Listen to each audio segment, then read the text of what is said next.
Hey guys, this is Adam Carswell, and today I'm joined by Dan Kennedy. Dan is a co-founder and partner at Driven Capital Partners. He was born and raised in Orange County, California, Yorba Linda, to be specific, the land of gracious. Was it born in the land Land of of gracious living, buddy. gracious living? I put gracious Yeah, loving. yeah, that's close enough. He went to UC Santa Barbara, which is cool because I was telling him how and I played basketball in college, and Dan's an athlete, guys. You'll see this here. I didn't play at UC Santa Barbara, but we played at a school, Westmont College. I'll never forget, which is in the same town. He now lives in the largest city in LA County, which is Long Beach. There we go. Oh, you know what? A couple more fun facts here. Dan is a former MLS goalie, right, Dan? Yep. And now also broadcasts for the MLS. So grand entrance. Here you go. Going to flip it over to you, Dan, to just say hello to everyone and maybe fill in some of the blanks. Well, Adam, as always, good to catch up with you, and thanks for having me on. I always look forward to chatting with you about the game. I always call it the game now, and it's not the game of soccer or basketball. It's a game of real estate investing. I love playing in this space and enjoyed catching up with folks that are like-minded. Absolutely. That's right. Yeah. We're both former athletes. I can kind of say professional. I played a year in Belize. Oh, there you go. Belize it. Shout out to the Belmopan Bandits. So yeah, we're in the same game. Yeah. But cool. Yeah. So guys, I first met Dan through, I guess really it was through Michael Flight. And I just actually had a flashback because we recently had Dan and Matt on a show that I do with Michael. But I remember Matt joking and saying, like, on the call that we were doing, he's like, I'll be lucky if I can get, 25% of the airwave, because Dan's a broadcaster, like myself. So, but you guys were pretty balanced from what I remember when we did that interview. Well, and we think differently, and that's, I think, kind of the key to our partnership, and how Matt and I have known each other for 15 years now. Our wives are best friends. Matt grew up with my wife, and we were just fast buddies, but and challenged each other all from day one. We were always like, well, why this, why that? And then I was playing soccer. He was working at Facebook. He had his own tech startups before that. And we just hit it off. And so when this opportunity presented itself to start Driven Capital Partners together, we just hit the ground running. And that the balance is real, even though I will steal the microphone, to your point, Adam. and yeah, so to kind of fill that in here too, more guys. So Matt Seamus is a good friend of mine, and definitely a good friend of Dan's. It's his partner over at Driven Capital Partners. Real quick, let's get the website in here too. I'm sure we'll shout it out plenty of times, but what's your website so people can? Yeah, it's www.drivencap.com. So drivencap.com. And you can access our mailing list, our investor portal. You can look up a little bit more about Matt and I's background over the last 10 years investing in real estate now. Yeah, it's a cool background, guys. So go check it out, drivencap.com, as we make our way through here. As I was saying, shout out to Michael Flight, because he's the original connector for us. Right. He actually, I think Michael introduced Matt and I to each other because I was living in the Bay Area at the time when I first met Matt. And I remember we went to some multifamily meetup as well, and Robert Helms from the Real Estate Guys was there, and it was like, I was such a rookie in this industry. Still feel like I am sometimes, but like I was like 3 months deep into this game that we're now playing together, Dan. So well, it's not, I think, a lot of people get caught up on like how big the space feels and how vast the landscape is and all of the variables that go into buying, syndicating, operating, and having the confidence to do it all, and underwriting. And it's not brain surgery. That's what I always tell people that are maybe thinking about investing. I'm like, guys, this has been happening for generations, and it's not, a lot of it is about just sticking to principles and not overreaching and being disciplined. So when COVID happens, you're in a position to not only maintain or sustain what you have, but take the opportunities that start to come your way as well. And one really interesting thing that I like about what the guys over here at Driven Cap are doing is, as Dan mentioned, they've been at it for, I think, did you say close to 10 years now? Well, yeah. So Driven Capital Partners is about 3 years old now. But Matt and I have both been investing since 2011. So yeah, we're right knocking on that door. So about 20 years between the two of us. Yeah. And so they've got this remarkable story. I just feel like I'm grateful to have you here, and we're gonna get to the next level chamber here soon. But really cool background, cool story, and they've really just been flying under the radar in this space, in my opinion, for the past 3 years. And so I'm honored to kind of have Dan here, the broadcasting guy, making one of his like I kind of feel like debuts. Just Yeah. keep your eyes on what these guys are doing, because I think as you guys, if you choose to go the thought leadership direction, it's going to be really exciting to see what the Facebook guy and the MLS broadcaster come up with. So Yeah, we've contemplated this space a lot, and we feel like we came into this as we started Driven Capital Partners as, you know, in 2017, we basically made a decision that we were no longer going to do small, like single family home flips and fix and rents and duplexes. And we were going to go and try to scale up. And that also led us to think about where we were at in the cycle of the economy. And we knew something was coming, had no idea what it would be. And we wanted to be opportunistic, and we also wanted to be resilient. So that led us to this multifamily industrial warehouse with some medical offices um, thesis. And now here we are, and we couldn't have, I mean, we couldn't have picked better asset classes. absolutely. Okay. And you said industrial and medical, which are interesting topics too, that I think most of our listeners have heard of, but haven't gone into detail on. So definitely going to Yeah. circle back to you on that. But first, Yep. guys, it is now time to step into the next level chamber. All right. So the topic of today's discussion is professional athletics to professional investing. Say it one more time: from professional athletics to professional investing. There's a whole really cool story behind this. If you couldn't already tell, this was a little bit of the direction we were going. Dan, I am just going to kind of flip it back to you right now and just let you explain to our listeners, what do I mean? What do we mean when we're talking about this transition that you made, and how you're also impacting the lives of other professional athletes? Well, I think it's twofold, Adam. One is the skill sets that I had and developed and exercised on and off the field as a player have transitioned really well into this space of investing and representing investors, raising capital, operating assets, leading property management teams. Right? There's a lot of crossover there. But I got here because of my mindset was very focused on my first career, which was a professional soccer player, ending. And I didn't know when it was going to end, but I knew it was going to end, and I was going to be young, and I was not going to have another income stream, and I was going to need one. So the minute, literally the first big check I signed or I cashed, I bought a single family house with in Stockton, California, after the Great Recession. That's where my wife is from.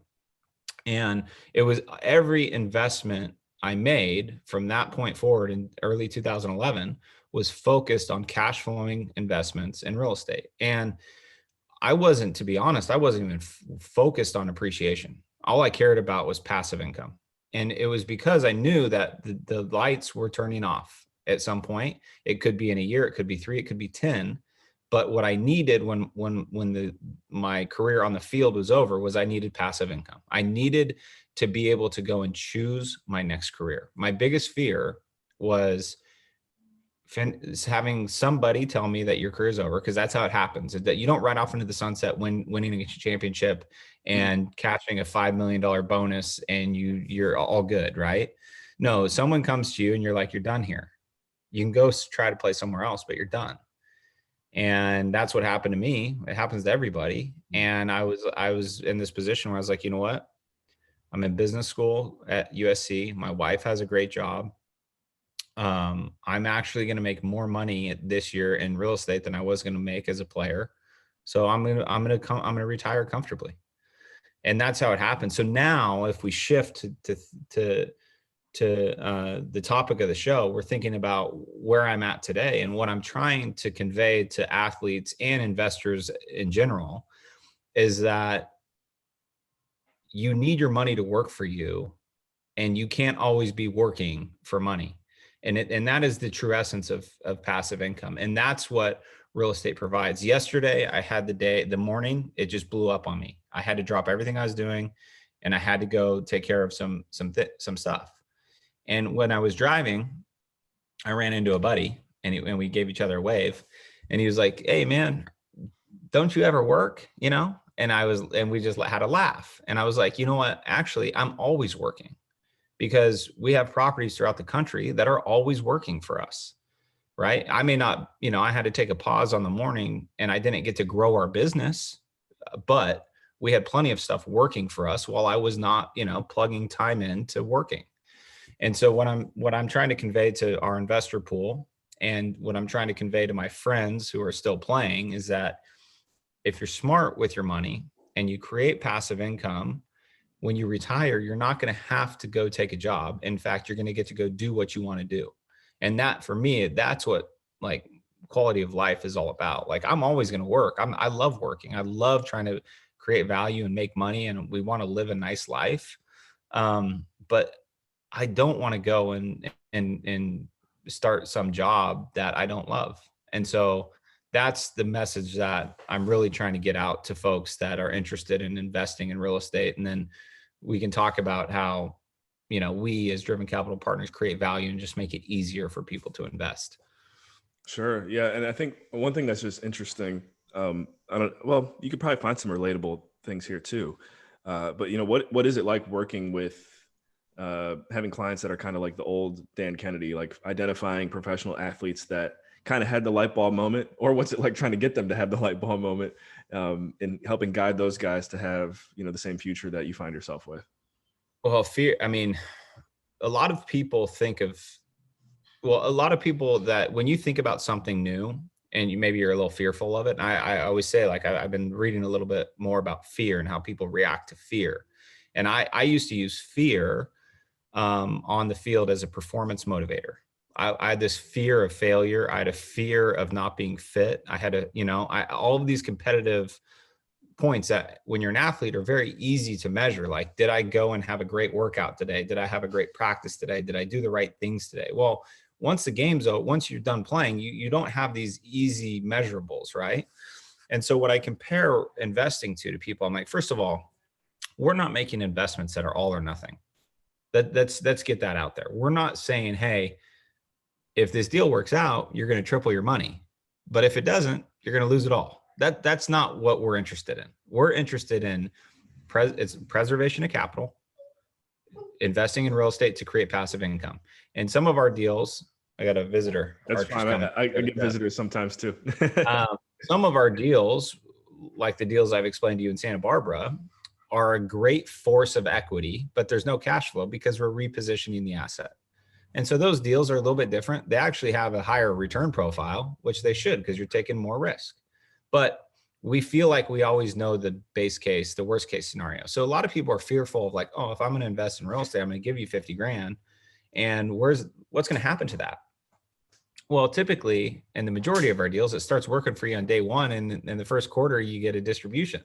And so once people experience that changes the way they start to think about, okay, this is a safe haven to park your capital. We're not building speculative hotel developments in Florida, where there's already a bunch of hospitality and hospitality industry's been crushed, right? No, we're trying to pick businesses that are thriving and they're in a building that we're going to own, and be really conservative.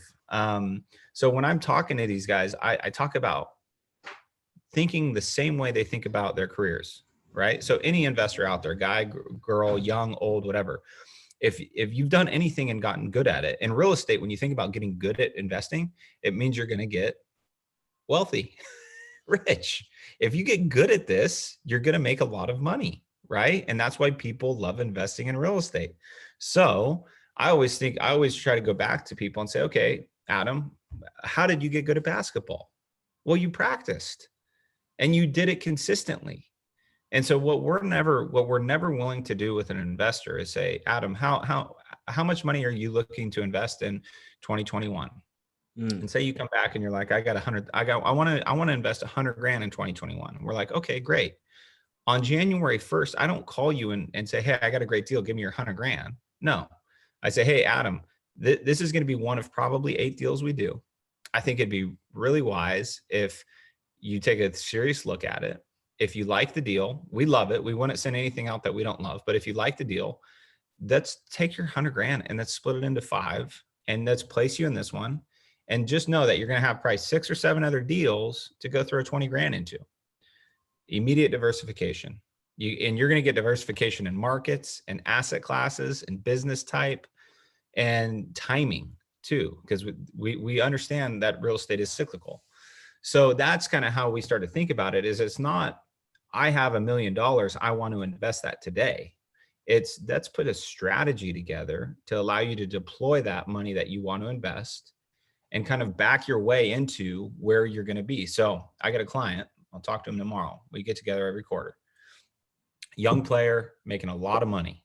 And I'm like, okay, let's plan on you retiring at 32. So if you play till you're 35, it's bonus. And if you play 3 more years until you're 30, it's no big deal. You missed out on 2 years of investing. Okay. So let's act like you're going to retire when you're 32 years old. And when you retire, how much money do you want in passive income? Okay. You want 120 grand. You want 10 grand a month. Okay. Well, let's back our way into that, And so we can work the math and back our way into what that looks like. And for me, it's a very rewarding game to play because now when he retires, if he sticks to this plan, he is going to have passive income. He is going to have the ability to go and say, hey, you know what? I don't have to work this year. I'm going to go pursue an education. I'm going to go pursue what I want to pursue. And if I don't make money for a year or two while I pursue that, it's not that big of a deal. And that's the route I took. I mean, when I retired, yes, I was making money from real estate. My wife was working, but Matt and I were able to start Driven Capital Partners and forgo an income, a comfy check from an employer for 3 years to build this business. Awesome. And it seems like, I mean, correct me if I'm wrong. It seems like more the light bulb starting to come on for more and more athletes now too. Does this seem like, this story's been told. I mean, probably one of the most critical moments for all professional athletes was when that 30 for 30 came out called Broke. Yeah. Right. And it's like, dude, these guys, I mean, you're talking $110 million of income over 10 years gone. Like silence is probably the only thing we can sit here and do. Right. You know what I mean?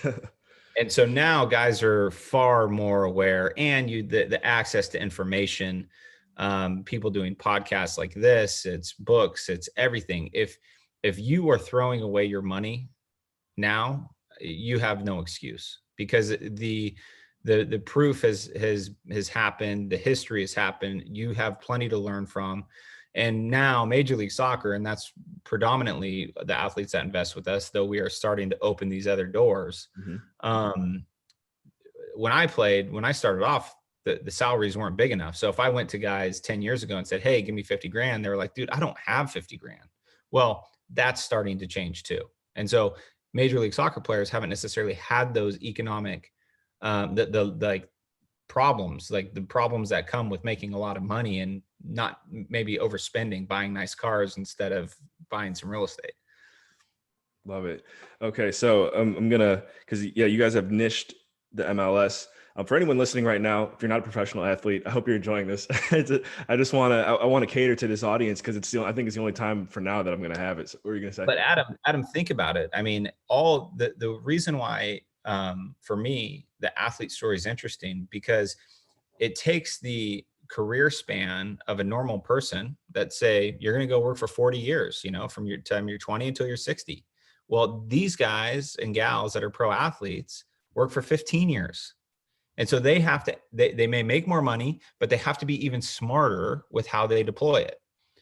And in the end, I think we're all have this, okay, why am I going and doing this? Hopefully your career is mission driven, so it's a little bit easier to get out of bed in the morning, but we all want to have comfortability. And the reality is, I'm not going to be happier in 10 years, or, have a lower level of happiness in 10 years based on the amount of money I have. No, I'm a happy person.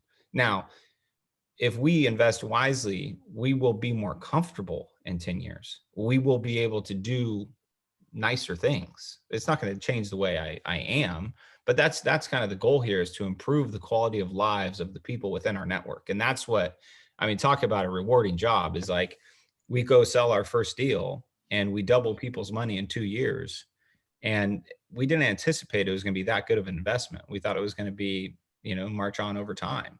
Mm-hmm. But every single person in that deal was a really close friend. And what a great call that is to make, And I had to remind them that, some assets may underperform because we don't know, right? But I mean, that's a rewarding part of what we do. Cool. All right. Well, one more thing here, and I'm gonna, I think if you guys at DCP, if you want to repurpose this in some way, like this is my best shot at creating something here. So, and I want to do my best to make myself relatable here too. So I grew up playing baseball. I worked for the Cleveland Indians. Like I love baseball. So MLB, this is for you guys.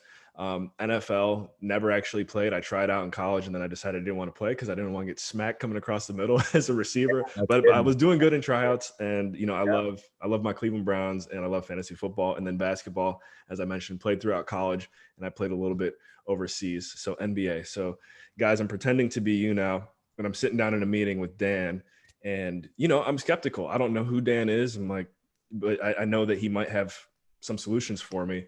So, Dan, can you tell me like how, pretend I'm your interview, how can you help me in 2 minutes? Well, Adam, I mean, we're having this conversation because we're both interested in the same thing, right? Investing in real estate. And a lot of, for most people, the barriers to entry in high quality commercial real estate assets are very high.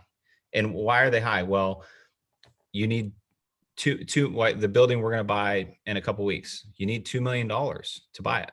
You need $2 million of equity to buy it. So we don't all, some people have 2 million laying around. I don't. Now, if you're buying it out of state, the bank's going to say, well, where's your experience operating this? Like, Adam, if you don't own anything and you're going to go buy an industrial warehouse building in Arizona, where is your experience operating this out of state? The bank is going to be skeptical of you. You are going to have to guarantee the loan. Are you ready to do that? You are going to have to manage your property manager. Are you ready to do that? So these are the high barriers of entry. And so what Matt and I do at Driven Capital Partners, what any good syndicator should do, is vet a large amount of deals, cherry pick the deals that you can't live without, and then roll them out to investors and say, hey, we've done all the due diligence. We know the building, we know the tenant, we know the business plan front to back. Matt and I, are the loan guarantors. We sign on the debt. It is our responsibility, not our investors.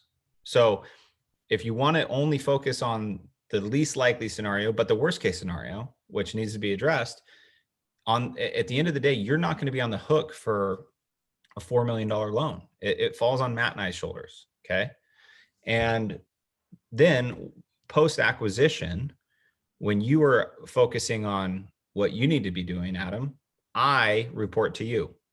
I work for you. I send you quarterly updates. I send you quarterly distributions if the investment warrants them. And I take over the property and the roles and responsibility of the asset manager. So in the end of the year, you get a tax return.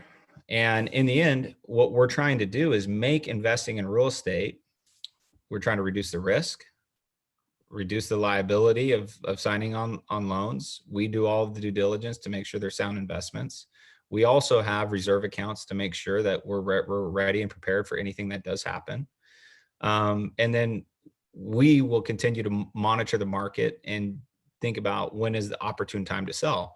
And I am guilty of this. Like the assets that I owned in Stockton, the first house that I bought in Stockton, I told you about this. We should have sold that after 3 years.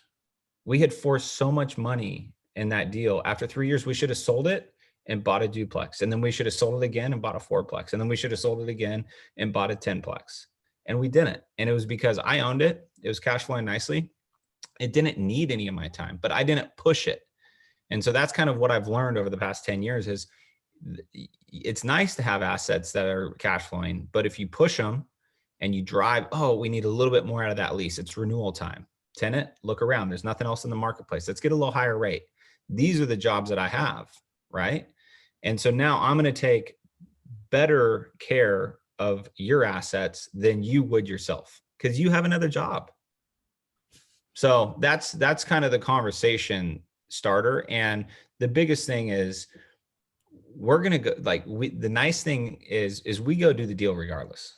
Like, we don't, Adam, we don't need you, but we would love to have you. You know what I mean? We're going to go find a way to get the deal done. And so the reality is, like, we don't have a shortage right now of deal flow. We're not out in the world looking, going like, oh, there's just no good deals out there. No, actually there is, because there's people that are making plans for their estates. They're making plans for tax reasons. They got it. And there's a new president. There's always people making plans, and they need to sell properties. We have a developer in St. Louis that's like, I got to free up some cash, you know? And so there's not a lot of buyers in the marketplace right now because of COVID, because of the election, everything else. And so we're trying to take advantage of that. All right. Well, I just signed $100 million contract. So, I think I'm really willing to allocate 50 million of that with DCP. Yeah. And what I would tell you is we don't want it. We don't want all that money. We don't want that responsibility. I would advise you to go and find some other smart people to work with and diversify and create a bunch of different income streams and throw it in a bunch of different buckets. Like, we want people to look up and say, hey, 25% of my portfolio is commercial real estate. DCP's working hard for me. I know that. And that, it's not all eggs in one basket. And we want to take bite-sized checks and get people to just invest in every deal. And that's what's playing out, Adam, in real time. Is what's playing out is we have a core group of investors that understand what we're doing, and they come into every deal. And we get on the phone, we review the deal with them. They're like, yep, $100, $100, $100, $100, and they just want a little bit of every deal. Love it. Love it. Well, thank you for breaking that down. I think it's the first time we've done a role play on Dream Chasers. Oh, good. Oh, right. Huh? Cool. That's right. Cause we're players. We got a role play. Time to close it out. If you could, Dan, give a shout out to one person you've never given a shout out to before, who would that be? Well, I was thinking about this, and I was like, I've never really given a shout out to my business partner, Matt. And so when we think about what we do, we grind. Matt and I grind. We have this ability to kind of ham and egg tasks, roles. We both do a lot for the company. We both wear multiple hats. And he's actually driving from San Jose to Santa Barbara because he's moving to Santa Barbara. And so he's got 3 boys under 6 years old. He's moving from San Jose to Santa Barbara. He's got a wife that is awesome, that works full-time for Google.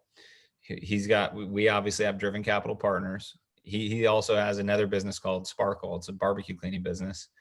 Like, man's got a lot going on. And we had an hour call this morning about everything that we got going on. Like, we don't miss a beat here, And so I got to give a little shout out to Maddie. We lead each other, and it's a good way to run a business. Love it. Love it. And he's coming on Dream Chasers here soon, guys. Dan beat him to the punch, but keep an eye. Oh, this is great. Now he's not going to know what happened. He's going to give a shout out to somebody other than me for sure. Yeah.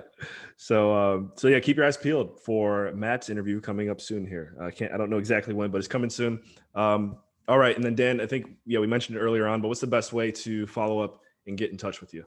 Yeah. I mentioned our website gives you good access to a snapshot of who we are and access to our investment portal, to our mailer that goes out, and that's drivencap.com. My email is dan@drivencap.com. Real simple. You can always give me a call at 714-612-7686. We're available. We're trying to, make good investments for good people. And we're always looking to grow our business. And in this space, you're competing. You have 2 competing horses. It's like deal flow and investors. And if you ever have a shortfall on one of them, then you're not optimizing your business. And so right now we have excellent deal flow in the industrial warehouse and the value add apartment space. And so we're trying to grow our investor pool. Perfect. All right. Well, thank you again for investing your time with us here today. It's a lot of fun and looking forward to getting this episode out there on the airwaves. All right, Adam. Take care, buddy. Yep. Guys, thank you for tuning in to Dream Chasers, Interviews with the Future. We will catch you in the next episode. Remember that all you think, say, and do, take it to the next level.